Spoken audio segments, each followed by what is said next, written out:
In a large-scale immigration raid at a Hyundai-LG battery plant construction site in Georgia, U.S. federal authorities detained over 300 South Korean workers.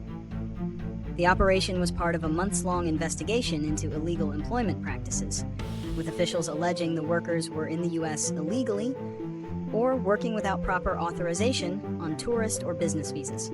The incident triggered immediate diplomatic tensions between the United States and South Korea, which are key strategic and economic allies.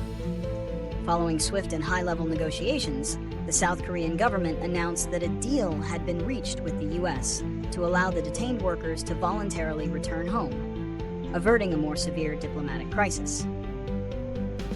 Analysis of reasons and consequences. The raid, dubbed Operation Low Voltage, was not a random sweep, but the culmination of a months-long criminal investigation.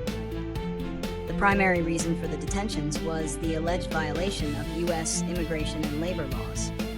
According to authorities, many of the workers entered the country under the Visa Waiver Program, ESTA, or with a B-1 business visa, neither of which permits them to perform manual or skilled labor for pay. This practice is often a workaround for Korean companies struggling to secure H-1B or other long-term work visas for their employees due to strict quotas and lengthy application processes. U.S. officials asserted that the raid was necessary to protect American jobs and enforce federal law, particularly under the current administration's focus on stricter immigration enforcement. The consequences of this action have been significant and far-reaching. Diplomatic strain. The raid created a major diplomatic incident. South Korean officials expressed concern and regret and sent diplomats to the U.S. to negotiate on behalf of their citizens. The timing was particularly sensitive, coming just weeks after South Korea had pledged to invest billions of dollars in the U.S., including the very plant where the raid occurred. This raised serious questions in Seoul about the reliability and consistency of their U.S. alliance, especially regarding the protection of their nationals and business interests. Economic impact. While the immediate crisis was managed, the incident has had a chilling effect on South Korean investment sentiment. It has forced Korean companies, including LG Energy Solution, to suspend employee travel to the U.S. and reevaluate their entire U.S. visa and employment strategies. The temporary suspension of construction at the Georgia plant has also led to project delays, which could impact timelines and budgets for other major South Korean investments in the U.S., such as those in shipbuilding and technology. Predictions and solutions. Looking ahead, this event is likely to reshape the approach to foreign investment and labor in the U.S. Predictions. Increased scrutiny.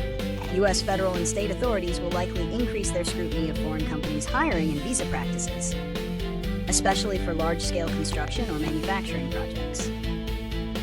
Shift in corporate strategy. Korean companies will be forced to move away from relying on short-term visas for labor. This could lead to longer project timelines as they navigate the complex and time-consuming H-1B and other work visa systems. Chilled investment. The incident could make some Korean firms more hesitant to invest in the U.S. due to the perceived legal and political risks, despite the lucrative tax incentives and subsidies offered. Solutions. Visa reform. The most crucial solution is a more streamlined and realistic visa framework for foreign workers.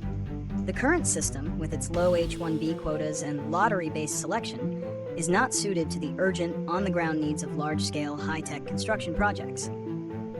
South Korea has already indicated it will use this incident to push for a dedicated E-4 visa quota for its professionals, similar to the quotas granted to countries like Singapore and Australia.